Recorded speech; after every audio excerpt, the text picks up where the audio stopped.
Okay, here we go. So we were talking about how things are interesting and moving quickly or slowly, however you want to However you want to categorize perceive it. them. So Mm-hmm. yeah. Yeah, we were noticed. I got up this morning, and she was already up, and um, I told her, I said, something has changed. Something, something massive has changed. I don't know exactly what it is, but something that permeates everything has changed positions, or I told her, I was trying to find the words, but it's making me feel like my gravity has shifted. Mm. I don't know. Yeah, I felt like I classified it as a peacefulness, like when I sat down this morning, I Yeah. was sitting there and it was like nothing was tugging at me, nothing was pushing me. I was just kind of almost at rest, I guess is what it's coming. And so it was like I could play with this and do a little with that, and then I could lay it down, and I could play with this and do a little with that, and I could lay it down. But it was like nothing was attaching to me, nothing was pushing me or pulling me, or Yeah. it was just that kind of floating on the top of the water feeling. That's the best way I could describe it. Yeah, it felt more like, I mean, when I say gravity shifted, I feel like whatever part of the suppression that was on us has been pulled back, and I feel more freedom of movement, more freedom of thought. Mm-hmm. So, Yeah. And Patty, you said something about things were shifting. Have you felt some shift today, or when we said at the beginning? No, yeah, I feel definitely better than yesterday, but yeah, no, I mean, just, yeah, like you said a minute ago, there's so much coming in so fast. Mm-hmm. It's fun and it's awesome. And when you were talking about the floaty thing, I just kept seeing like you know, like a roller skating, and that gliding, floating. When you see somebody that's good at it, Yeah. you kind of like whoops. But when you see somebody that's good at it made me think of that with that, just gliding. It's like not walking where there's that, but where it's just that floaty feeling where there's just easy. Yeah, that's kind of what it was feeling like. It was very interesting. yeah.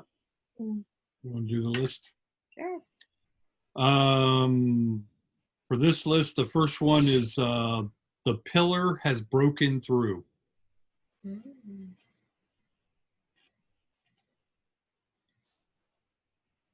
So I don't know if this is associated with what I was talking about, the change. I don't know. But the feeling I got was, this is multifaceted, but I got the feeling that some kind of pillar has risen from the planet's surface and has broken through any barrier. Now, it hasn't done it all over the earth. The pillar broke through. And anyone who can tap into that pillar can, let's just say, get their head above water. So pillar, what came up when you read it was, is that like the light, the Excalibur light kind of pillar? Is that what you're thinking? Something where it's like that consciousness? Does it feel like that? Where your description, it came up when you said it, and now your description makes me even more feel into that.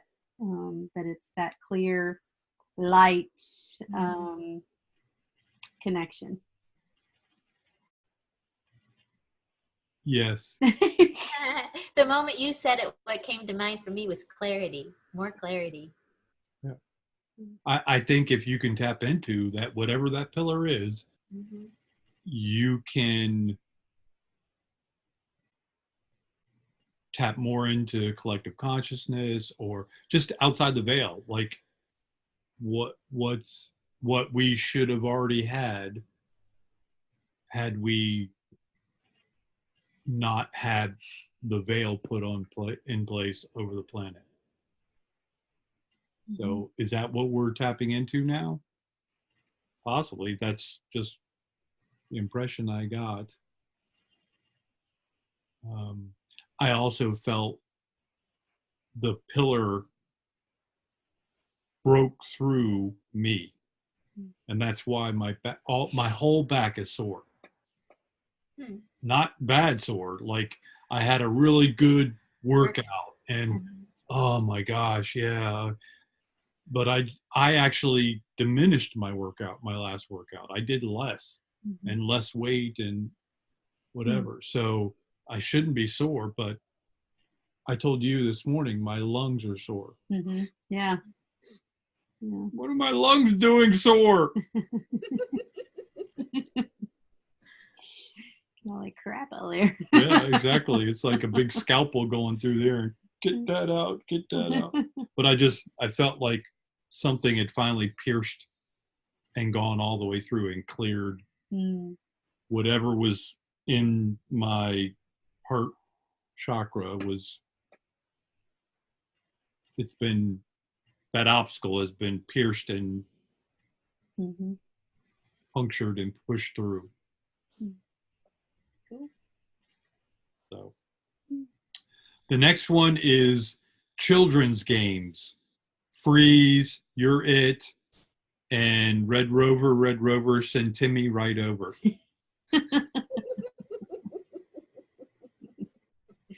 Yeah. So I got the feeling of more and more people embracing their inner child and wanting to play games. And to get away from all the oppression and all the duties and responsibilities and just play games and use your imagination and have fun. Nice. It's not the time now to be all worried and uptight and whatnot. It's actually time. It's not that you can improve yourself anytime you want, but that's going internal. And you can do that anytime you want. But now we're so far into the game, is not the time to put pressure on yourself because it's already here. It's already happening. I told her that the feeling I got was there's no going back. We've already progressed so far compared to previous ascension attempts that there is no going back. Too many people have been altered. They couldn't go back even if they wanted to. So now it's a matter of trying to have fun with it. Definitely. And that state of play puts you in that field of infinite possibilities and allows your spirit to really come forth and shine and play. And I really think it helps us to connect, with that real part of us. It's important. And really shine the real you. And not the oppressed you, not the slave you, not the worker you, the real, true you. Amen. It's like a grand immunity from all your responsibilities and all your duties. Yeah. That's kind of what I feel is going on. Yeah, because that'll show the beauty of the diversity of all of us, because we're all so different. But we've all been kind of made or conditioned to grow the same way and be the same way. So you're going to see us kind of splintering off. And it's if we allow the play in it and the non-judgment of it and the cheering of it and the laughing about it and the encouragement of it, you're going to see that blossoming and that more play Definitely. Because, like you said, we've been indoctrinated to think that playing is foolish. You're supposed to grow out of that state, and then you're judging. Mhm. When you're in play, yeah, everything's cool.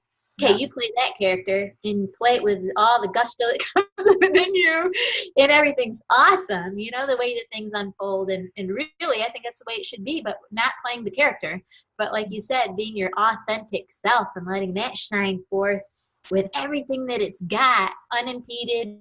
You know, there's no, in that space of play where there is no shame or second thinking about, oh, what is somebody think if I step out with that? Step Mhm. out with it. Step out with it. That's what boils up or bubbles up from within you. Be that. Right. Yeah, the impression I get with it is that overriding concern about what other people think. It is just, yeah, it's just wisping away. Yes. Whether it stays away is up to you, but Exactly. we get a flavor. We get to Mhm. feel what it feels like not to have that And you know oppression. something? If it comes back, Yeah. play. We Yeah. are the creator. We have that power. Yeah. Does it look silly? Who cares? That's the way I feel like that's how I'm going to get rid of it this time. Next time it might be with a little bow and arrow with a balloon on the end. Is that possible? Yeah, when I'm playing, hell yeah. Yeah. You know? Yeah, I agree. Yeah. I think we're starting to get some of those things pulled away from us, and this might be associated with the pillar one about breaking through, and some of these things like excessive worry about what other people think, um, and other things associated with the ego Mhm. might be falling away, at least partially or for a period of time, so you can feel it, so you can get a sense of it and decide what you want, because you have free will. If you want it back, you can make it come back. Mhm. But up till now, have we really had free will about the impact our ego has on us? Yeah, it's interesting. What's coming up right now as you say that is like our free will was altered because of the yardstick we were given. One of the ways was the yardstick we were given from which to evaluate everything and everybody else. So it's like, if here's the expectation or the yardstick of normal and good, and then how does everything measure up against that? So that was a limiting factor. Now we're going, okay, take that yardstick away, and people are going like, well, what's right and wrong? What's good and what's bad? What's for me? What's not for me? And it's like you're the yardstick. You have to find your own center to measure, is this in line with me or is it not in line with me, not some artificial yardstick, that says, okay, are you meeting that expectation, are you falling below, or are you falling above it? And it's a little bit that, ooh, the yardstick's gone, okay, how do I measure that? But if you approach it with play, then you can try different things, see what you like. Do you like to run? Do you like to jump? Do you like to climb a tree? Do you like to shoot a bow and arrow? What do you like and what do you not like? And the only way that you can get to playing with that is to remove that barrier that you say, well, why would I want to do that? That's not something I would want to do. Yeah,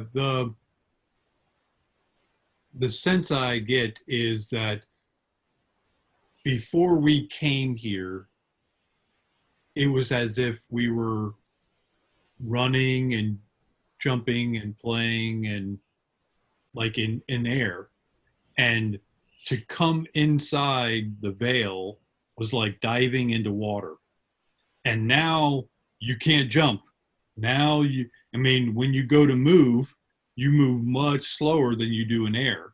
So now we've been living and operating kind of underwater, and so we can't see as clearly. We're not as free to run and play and everything like we had before we came here.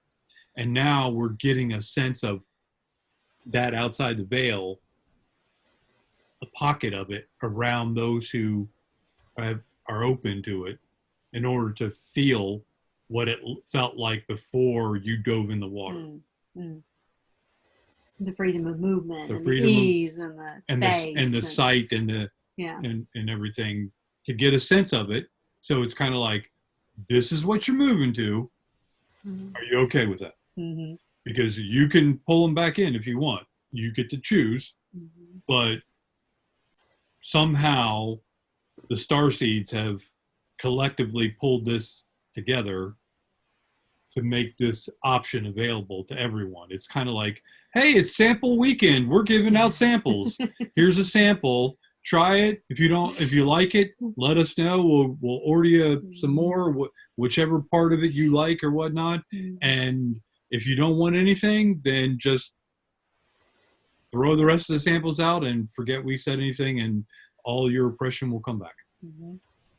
Or at least where you were with it. Yeah, and what have we been choosing to do? We've been choosing more of those energies that we want, instead of, like, at least I can only speak for me, is like when I was younger, I mean, everything was so hurtful that I looked out, at.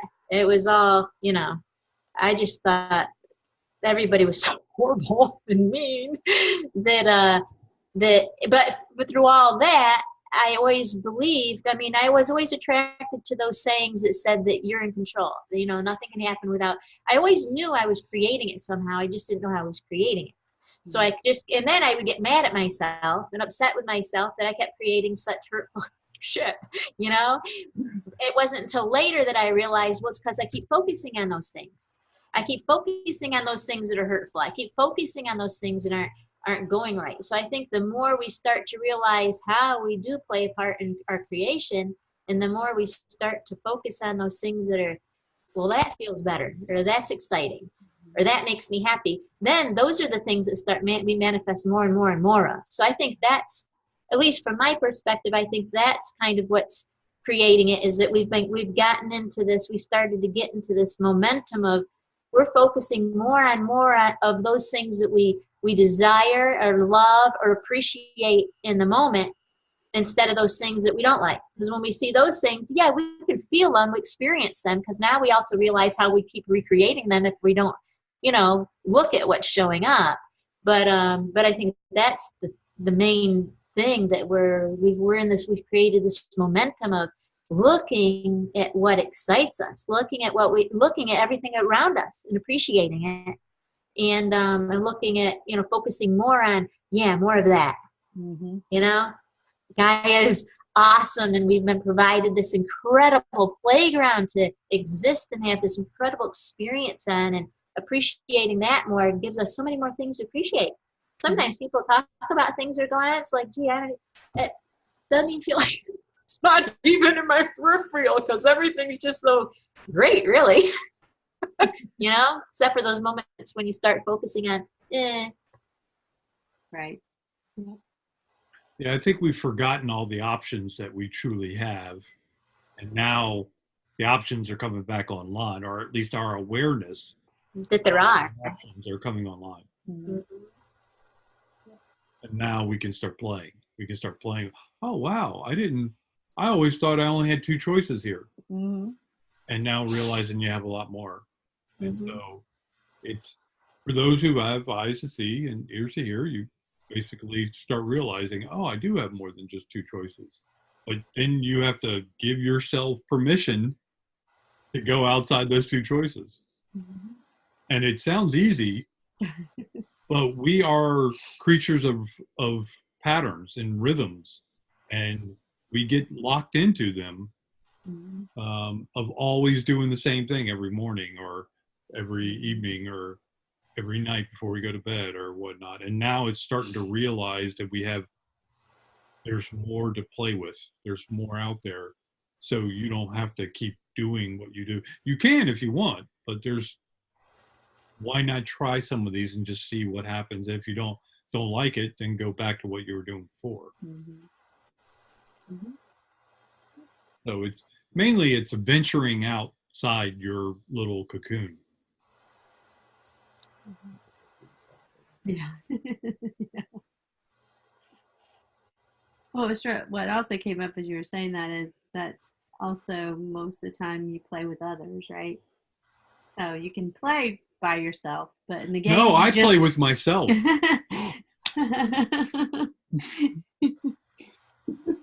I play by myself. You said the other day, what who are you when nobody else is there? I'm even goofier.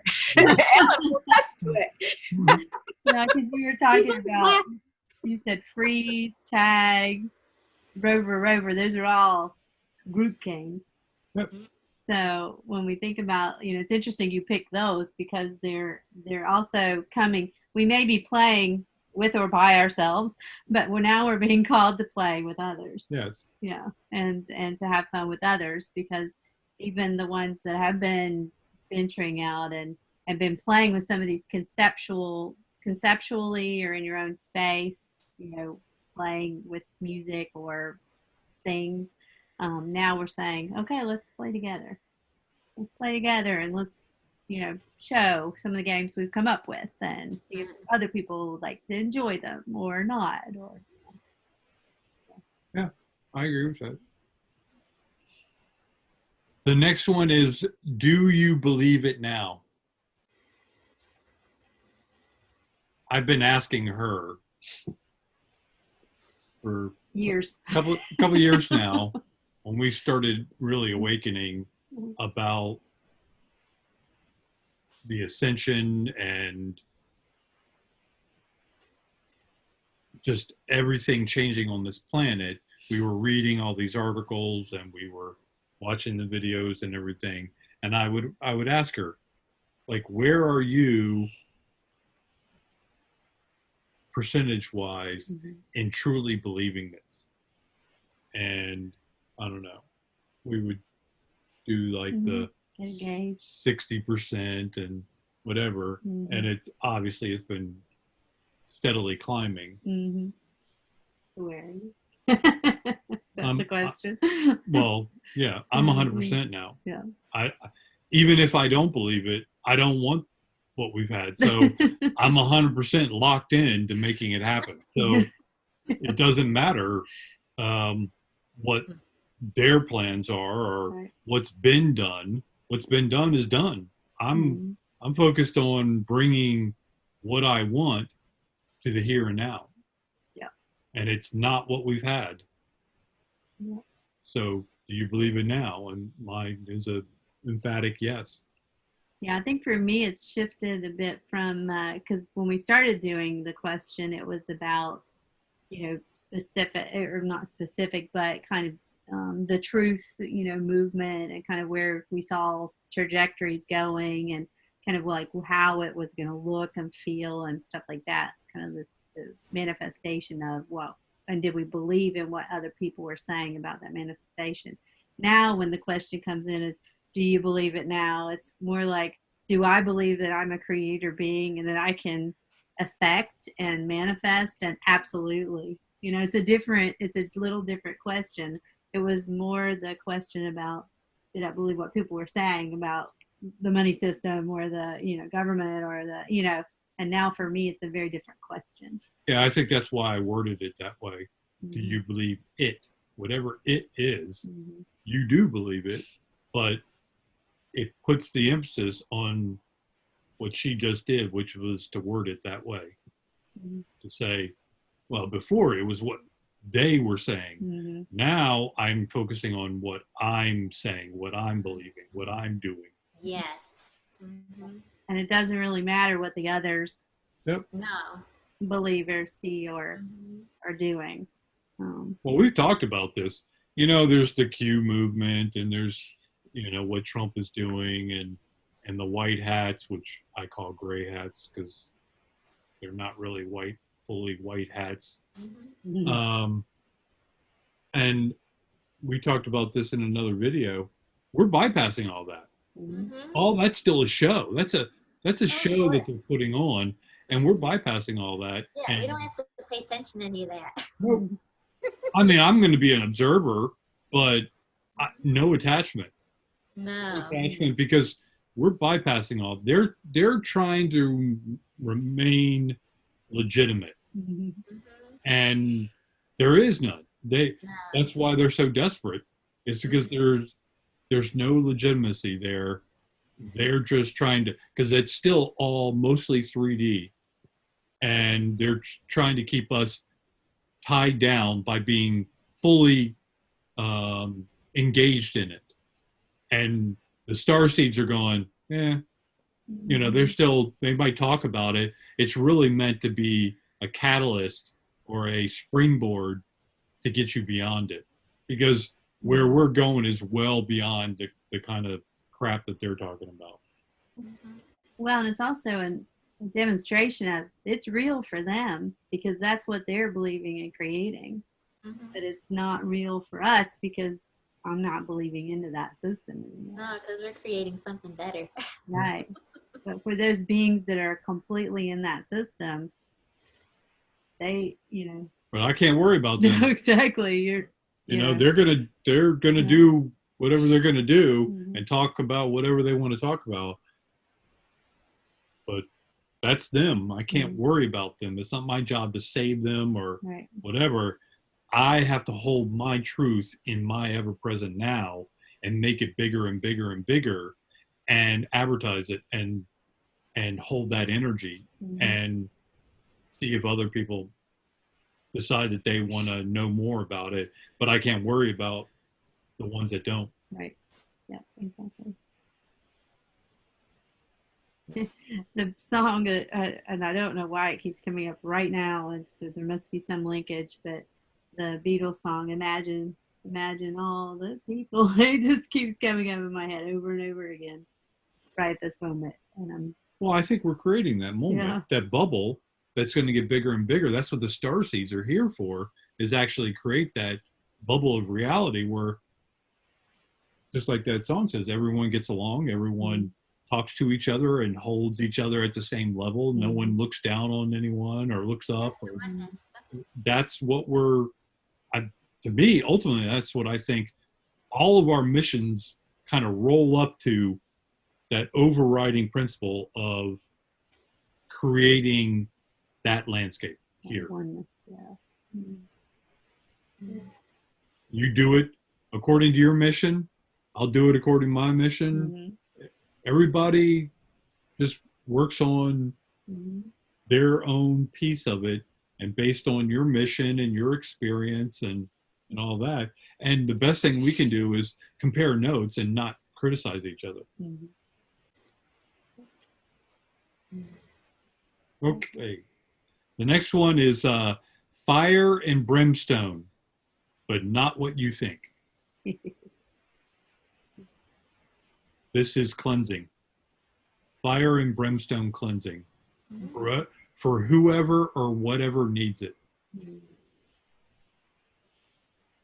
Well, when you think about fevers, that's it's a healing or purging of something from the body, a burning up of something when you have a fever. So yeah, I saw this mostly as a earth cleansing. So there would be some form what people would call fire and brimstone. Volcanoes and things of that nature. Major hailstorms, things of that nature. But this is really about cleansing and drawing attention to it, so that then those who get engaged are then prompted to say, what's it doing to you? Right. How do you address this? It kind of links back to, I was looking at your list because it was back, I was trying to figure out how far back it was, but it was on the discussion we had with Lisa on drastic changes, good, but may not seem so. Yep. There's a definite linkage to that. Lots of earth changes, but that's mirroring what's going on with us. The quaking and the...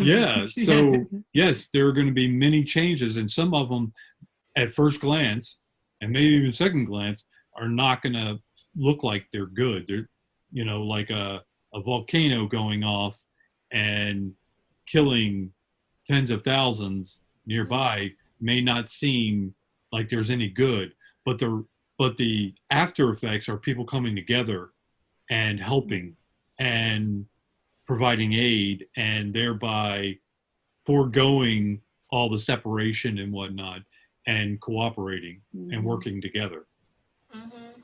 Yeah, and something I think is interesting about that is that it also gives all those people that, leave the planet in those instances, that's what they wanted. Now, I even heard somebody yesterday say, well, their loved one or whatever died of this, that, or the other thing, and they know they didn't want to go. They just don't see that perspective of whatever they came to experience in this lifetime, they've done it. They've come to experience their purpose or their lesson, and their time they want to go now, so they can come back, and whether it's here or someplace else, come back and experience something else. It's all soul growth, and it's like we just, so many people just have the eyes to see from here, and you don't see the big picture of, wow, they get to come back and do something even greater next time or experience something even more. So, I mean, of course we miss them, and we, it's hurtful to see them gone, but when we see it from a bigger picture, well, that's how they wanted to leave, and now, those of us, that are hurt with them leaving, well, we get to experience what that loss feels like, which sucks while you're feeling it, but it's growth that happens during it. And then, like you said, it also gives people an opportunity to come together and lift each other up and say, we can get through this. You're loved, you're supported, and then you can even, then open up to seeing how loved and supported we are. Or you can close up and have that experience and say, oh no, I'm all alone, it hurts too much, But it's all part of that circle, that growth. Well, we talked a little bit about, it isn't directly related to this it is kind of, is we call into our existence things that are going to knock us off of a pattern, so we can either change up our pattern, like you said, we're creatures of habit, or, creatures of patterns, so to speak, and we can choose to do it differently, or something will happen and it knocks us off our pattern and we do it differently. And it can be minor things or it can be major things. I mean, you have major life changes after a significant event, or after a diagnosis, or after whatever it is, and whatever it is can look really bad to you at the moment, but it causes you to reevaluate and recalibrate yourself and you could do something, and release yourself to do something completely different, and all of a sudden you now have a reason to, which makes it a bit easier for people than just saying, well, why did you quit your job and move to so-and-so, or sell your house and move into a camper, or whatever it is. And, you don't have to explain as much to other people, if there's an outside event that causes something to jar it loose. So some of us manifest those outside events because we won't do it just for ourselves. Our higher self will put some things in our path to kind of jar us into doing that. Yeah. So we're, in a way, the people that, when you look at the fire and brimstone, you look at the earth changes and stuff like that, how much are the beings that are being involved in that manifesting that for themselves, both those that are vacating and those that are remaining. And it's hard to hear for people that, like I said, don't have eyes to see it in that way. But if you can see it in that way, it makes it such a much more beautiful, even though it can appear devastating, but you can see the beauty in that event. Yeah, well, we talked about before when we were doing the video with Lisa, I basically said that the people that, for instance, put themselves around that volcano did so knowing, maybe not consciously, but of course. And I give them the biggest, thanks for doing that, for providing this opportunity, because they're sacrificing not being able to go, being able to go to the event while living, in order for others to be a catalyst to bring people together for the event, prior to the event. Right. Sure. And then they could always just, hop right back in. They'll be little, probably, but, still. Yes. Yeah, I get the feeling that, and I probably self-explanatory, but every being that's ever lived here on the planet is going through this ascension, whether they're here now Mm-hmm. or have passed away and are still in that in between state or what, but they're all going through this in some form or fashion, because when they were here, a part of them is still here. Mhm. Now, the ones that are alive are going through it in a certain way that's different than the ones who are not. Mhm. But I think any being that's ever been here is going through it. Well, yeah, it's a universal ascension. The whole universe is ascending. It's not just Earth. Yeah, because what came up for me was even in the, verses that we've learned over our life of the dead will rise. I mean, yeah, I agree with you. I think there's essences of the connection still, even if they're not in body at the time. Yeah. And they're not zombies. Right. Yeah, not zombies. Yeah, and when you were talking too, I had the thought that, and we have guides, and a lot of, most of us are guides. They've been lifetime and lifetime, many, many, many lifetimes with us. And it's like, how fortunate are we? Because on the other side, we think, whoa, it'd be so fun to be in the game when it happens. And how fortunate are we that we're the ones that got the, the physical experience of it. And how wonderful to have that support of them on the other side to be with us and support us. You know what I mean? It's just like, we're so fortunate for us to really realize how fortunate and lucky we are that we're the ones that got to be here at this time and place. And it's just, so thank you guys for letting it be me. I mean, the first, 40 years of our lives, we were probably saying, we trade places. I know I did. Get me out of here. This last 20 years, they're like, woohoo. Thank you for not listening to me those first 30 Well, that's like that Garth Brooks song. Yeah, unanswered prayers. Unanswered prayers. Oh, yeah. God's greatest works or some of his greatest gifts or unanswered prayers. Well, it made me think of about a football game. The people enjoying the game are not just the players on the field. You've got the coaches, you got the spectators, you have the spectators that are there in the stadium, all the people, so it's kind of the same way. We're the players on the field, so to speak. Yes. But you've got all these multitudes Exactly. who are enjoying it and cheering us on, or oh. This is being simulcast all over the universe. And they're also over there saying, when are they going to ask for help? When are they going to ask for help? You know what I mean? Because, of course, they're not going to do anything for us. But, hey, if we ask and it is given. So a lot of them are just waiting. I said I'd do this, that, or the other if only somebody would ask. And nobody's asking, so let's get asking. Hey, I'll have another download. Hey, can you open up the door over here?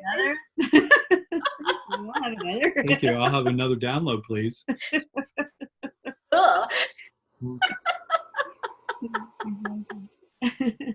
Hey, it's been at least 5 minutes since my last download. Can I have another, please?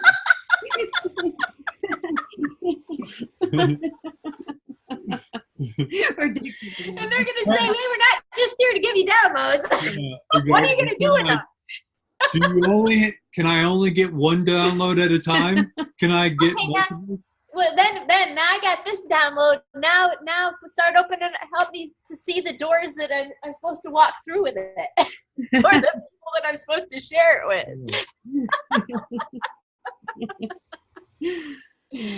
Oh goodness. Yeah, I realize I'm working on not just asking for those things, but creating. It's like being at the dinner table and creating placeholders for those things to make them happen. So creating space for them. Yeah, I'm creating space. So if I want abundancy in my life, I have to create space for it, and I have to give up the scarcity. Well, when you think about it, it's kind of like, oh, okay, yeah. But you have to change your whole MO about how you live your life and how you think. Because I find myself, we've talked about this before, is when you go to make a choice, in the making that choice, look at your thinking. You'll often go, well, should we get extra? Because we're thinking scarcity. So should we get some extra? It changing your whole thing to say, no, I'm going to get just what I need right now, and later will take care of itself. Oh, yeah. Yeah, because I mean, definitely. I even thought of that the last few days. It's like, gosh, looking around and, my pantry and stuff, it's like things are in there. I haven't been using them, of course, when I bought them, but I might need it. And it's like, no, I even thought the last few days, I really just need to go what I need that day. Now on, start using up things and then whatever I need that day. Because it's scarcity thinking. Yeah. And it's like we run those programs, not even thinking how many ways we run them. It's time to let them all go. And it kind of made me think, anytime we are needing something outside of ourselves, it's fostering that scarcity mentality, that scarcity thinking, and whatever it is, if it's food or even if it's engagement or enjoyment or love or even the energetics, if we're looking for it from outside ourselves, that is also scarcity mentality, because we don't feel like we have the abundance of it from within ourselves. And also the other thing that sparked me was I just was talking to someone who's in the UK, and she was talking about the difference of going to the grocery over there. They don't put all those preservatives, so they have to go to the grocery 2 or 3 times a week because the food doesn't last as long.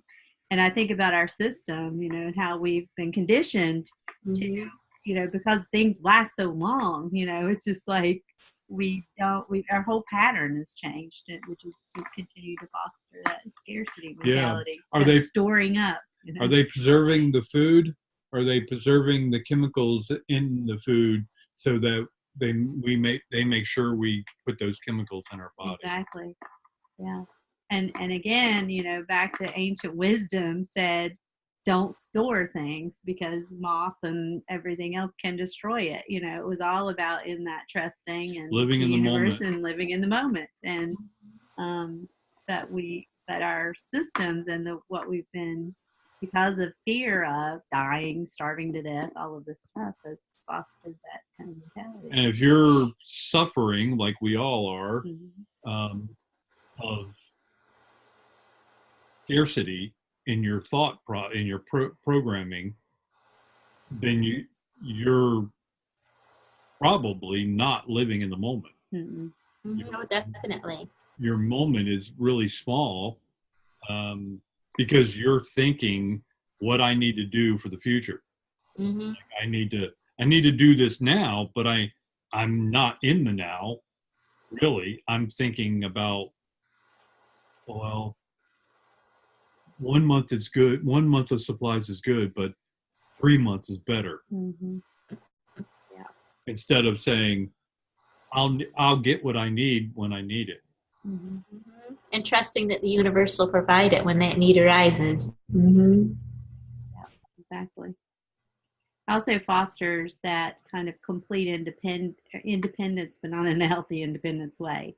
That kind of like, I'll do it myself. It also works counter to community, because just like the fire and brimstone, dire emergency creates community. Other smaller things can create community. If there's a situation where there's something missing and then all of a sudden your neighbor can help you do that, or, it creates those smaller things. And because we've fostered that, okay, we can do it ourselves, and we have this full container to supply everything for ourselves. It takes larger things to foster that. It takes storms or floods or, something for us to see, oh, my neighbor needs something, so I'm going to go help my neighbor. You see, it's the magnitude of it. Yeah. So those smaller things, if you don't have it in your cupboard when you need it, but you let people, you say, oh, I don't have that. And somebody says, oh, I've got some here. I'll give it to you. It builds that kind of relationship among things and people. All right, I'm going to skip the next one because I want to get to this one. I don't know how much time we got left. Okay, yeah, you probably go to that one.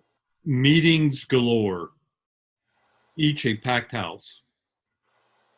So I was in meeting after meeting after meeting after meeting after meeting with beings, many beings. And this was happening. The feeling I get, most of this was happening in orbit, but I also felt like I was inside the earth with these, and it was a kind of coordination meetings, coordinating between the orbit, surface, and inner earth, and kickoff meetings, kicking off what's coming and who's playing what part, and making sure that, not that they need to, but it was establishing further contact prior to things really getting going, before they started to get somewhat hectic. So I saw lots of different beings, or met with lots of different beings. Well, the one, this was, we talked with Lisa. I was in many meetings, and people were shaking my hand. And these were all kinds of beings, some beings I'd seen before, and many other beings I'd never seen before, or I didn't recognize. But it was congratulatory. It's like something had been done, or a decision had been made, and my hand was being shaken a lot. So I feel like it kind of goes along with that, but it was not that. Okay. That happened. Those meetings were probably the same people that I was meeting in these meetings, but that had happened during another time. These meetings were different purpose, different mindset. Like, all right, let's go. Like pre-game meetings. Yeah. So you said the shake your hand meetings were before. Another I time. can't tell which meetings you're talking about. They were another time. Yes. Okay. Another time. I won't say before. Yeah, since it's all now. They were just another time. I saw that happening. Okay. And then these meetings were, like I said, occurred another time. And now these are, and the whole MO of them was different. It was, all right, let's go. Different than the shake your hand meetings. Yeah. So, and you're thinking the later ones, the ones that you wrote about today, were the pregame kind of feeling. That's the feeling I got, is pregame coordination, rally, kind of pat each other on the back to say, we got this, kind of meetings. Well, and the shake your hand meetings could have either been way before that, or it could be after that. Yes. So, could be an after the game was finished and a congratulatory, or it could be you've just accepted the role as part of it. Why do you keep asking? Yeah. Yes. I'm explaining the answer is yes to all of that above. I'm worried. I feel the need to explain it because maybe somebody listening wouldn't understand. That's why I'm trying to, No, I'm not mad. I'm just, the shaking my hand felt congratulatory towards something I had done. Okay. It wasn't Okay. the room all shaking each other's hands. Okay. I was going to these meetings, and whenever I did, they all wanted to shake my hand. Okay. And I didn't know what I had done. Mm-hmm. And so it felt good, but I didn't feel it was necessary, but it was necessary for them, so I was on board with it.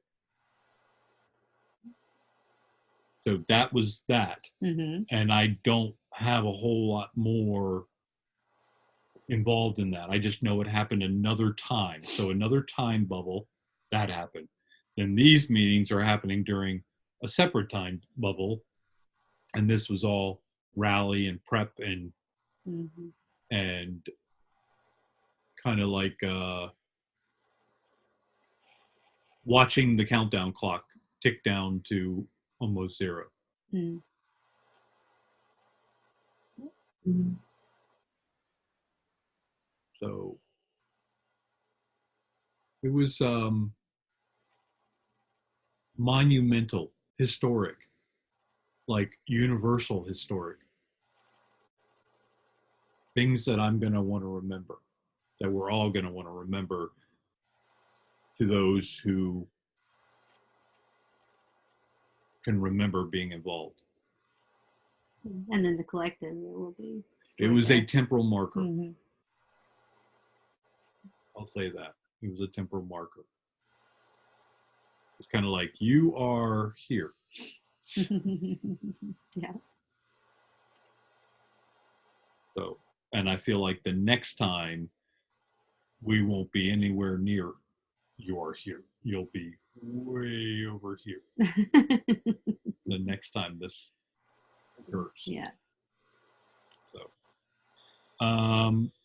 the next one was big change, all in all cap letters. Just big change. Just big change now, big change coming, big change inside you, big change outside you, big change provided you allow it. Mm-hmm. You can stick your head in the sand, but that's not going to stop the big changes going on. Mm-hmm. You either make friends with it, or it's going to be your worst enemy. Mm-hmm.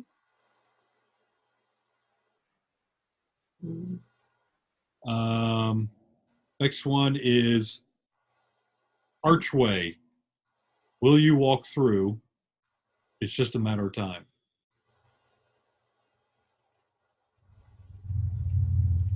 Okay. Say more. Huh? Say more. We're all confronted with an archway, maybe multiple archways, but I saw many people walking around, looking at, and some turning away from a big archway. Mm. And everyone had to do it on their own, and they had to make the decision when it was time to walk through the gateway or the archway or the portal or the moment you said it, I saw a great big giant stone archway, and it was just an archway, nothing supported by it, anything, but knowing it was some type of a portal, a now portal, like into the more now of more of who you are now, and instantly, as soon as you said it, I thought yes, and I saw that big stone portal, ancient stone, little writings on it. Yep. And I saw some walking through, and then I saw others getting up to the edge and looking back. Yep. And, hesitating, and then some could walk up to it and step over to the side. It's just everybody will have different ways. No one making you do it. Mm-mm. No. And each person having their different ideas of what it means or what it's going to do to them or whatever. I hopped on the other side and I looked back and said, it's fun, not knowing whether they can see me or not. But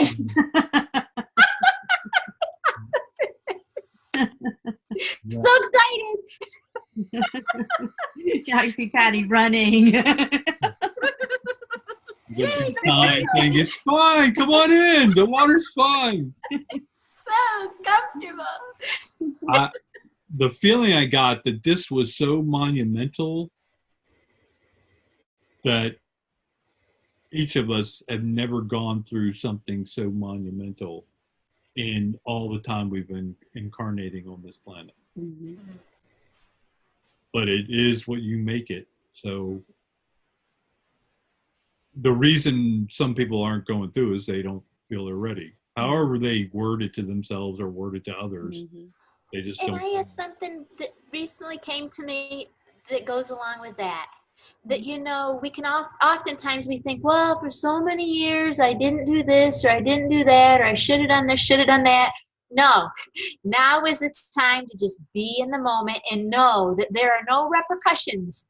You can be everything you came here to be within a millisecond with just that tweak of the heart and that decision. Mm-hmm. With that knowing that, no, this is where I'm supposed to be. Oh my gosh, there's no time wasted. So to anybody that could be listening and saying, oh no, I'm not ready, I'm not this, I'm not that, let's let all that go. What if everything you were supposed to be was supposed to be turned on just this moment? It wasn't supposed to be something that you had to do this, and that, and that, and that, or whatever for the last 20, 30 years, or even 5. Don't beat yourself up, because that'll be the only limitation keeping you from where you're supposed to be. You just make the decision to be what you're supposed to be now, and you'll be amazed at the doors that'll open and the universe, how it will unfold for you just with that decision, that tweak of your heart, that tweak of your mind. Yeah, the feeling I got is it was in walking through the portal, it was your personal letter of intent. Mm.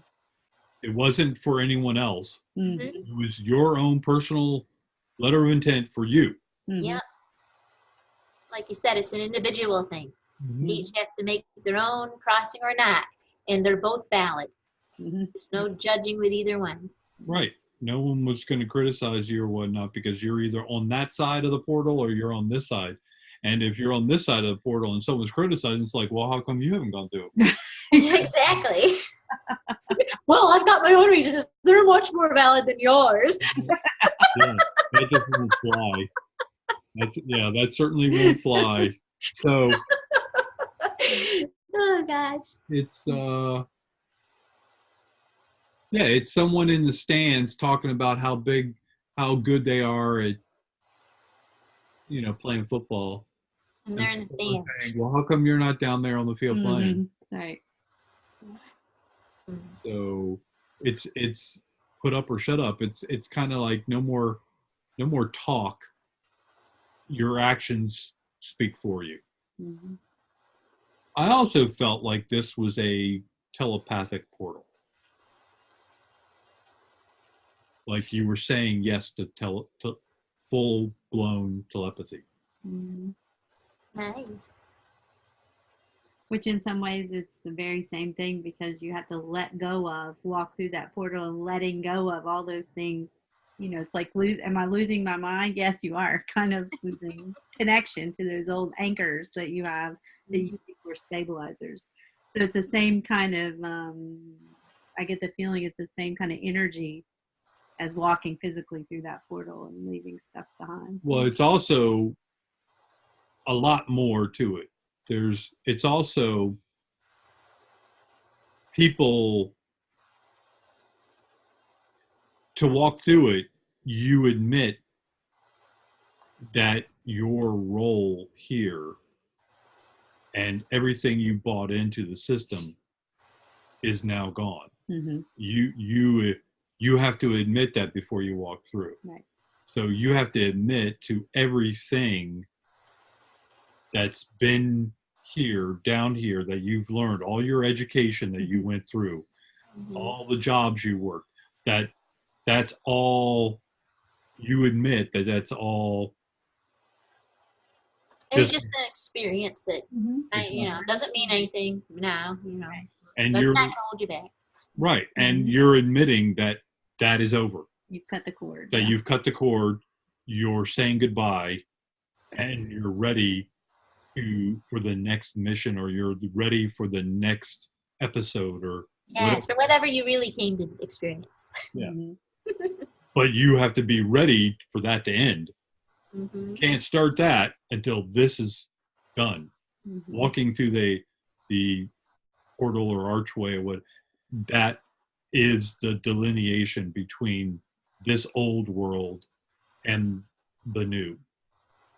There is no, once you go through, there is no going back. Mm-hmm. You can go on whatever mission you want after that, but this one will not be available anymore once you go through that archway. Mm-hmm.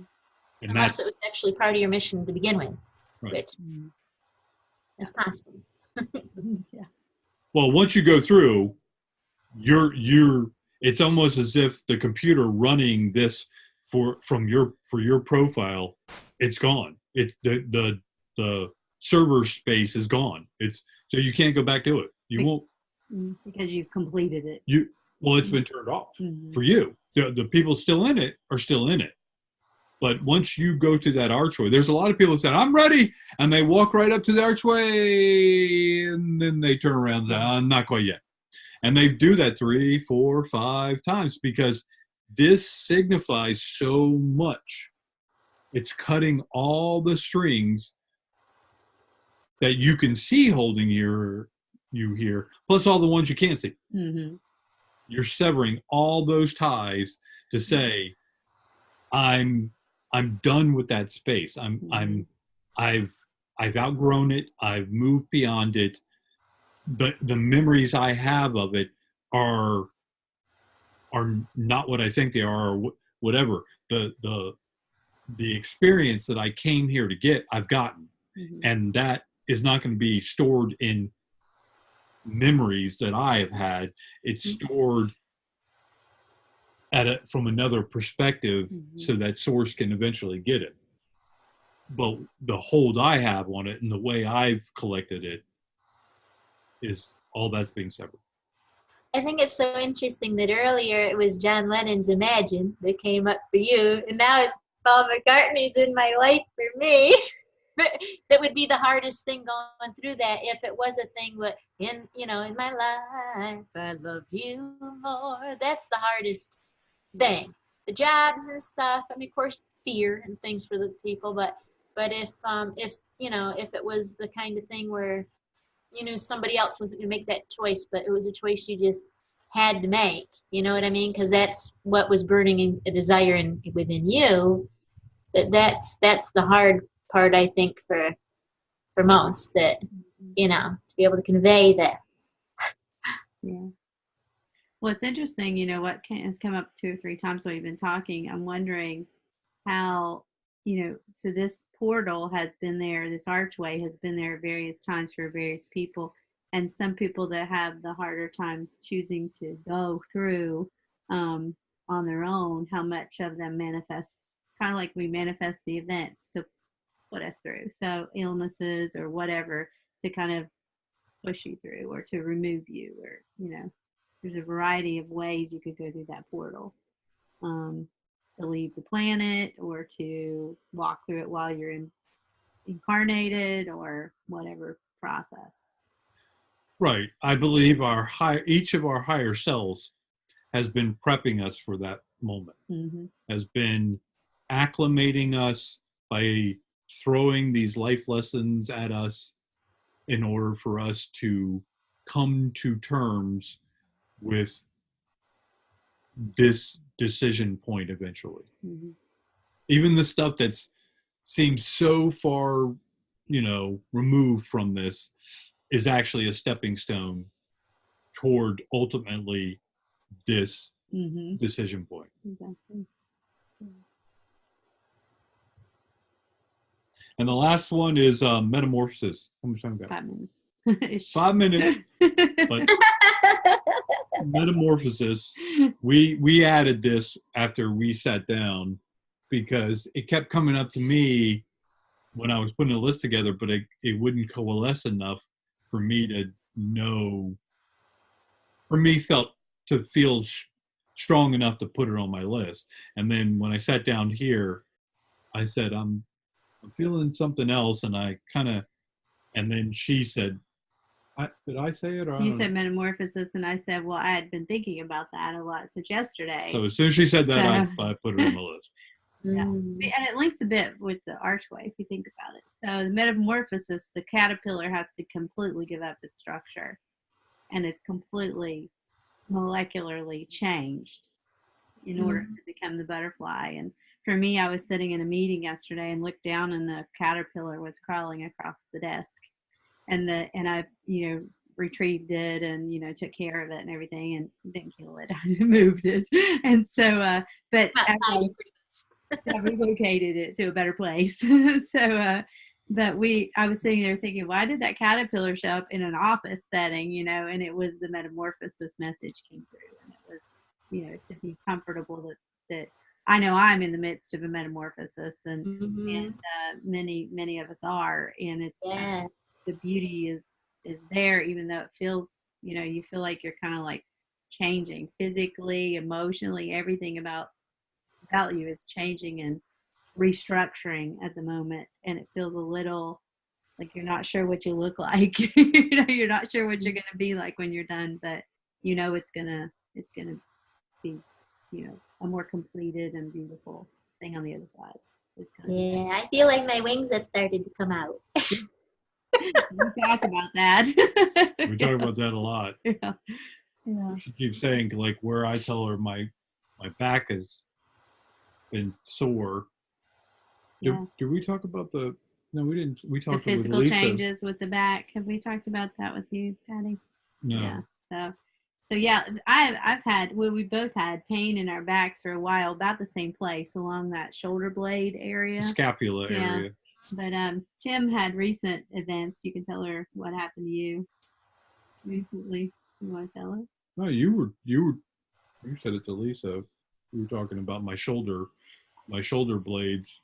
Well, he had an event that you woke up and felt like something broke loose. He said, "Remember?" Yeah. And that day when I looked at his back, it was different. His back looked different, and so. And how would I know? I never look at my back. Yeah. So I didn't. I mean, that's why I want her to tell it, because I felt something, but I felt all kinds of things. But she was noting, I mean, I've already talked about my shoulder. I got out of the Marine Corps and I had this hump here, and it's gone. It's just gone. I've had it for so many years. I got used to it, and now it's just gone.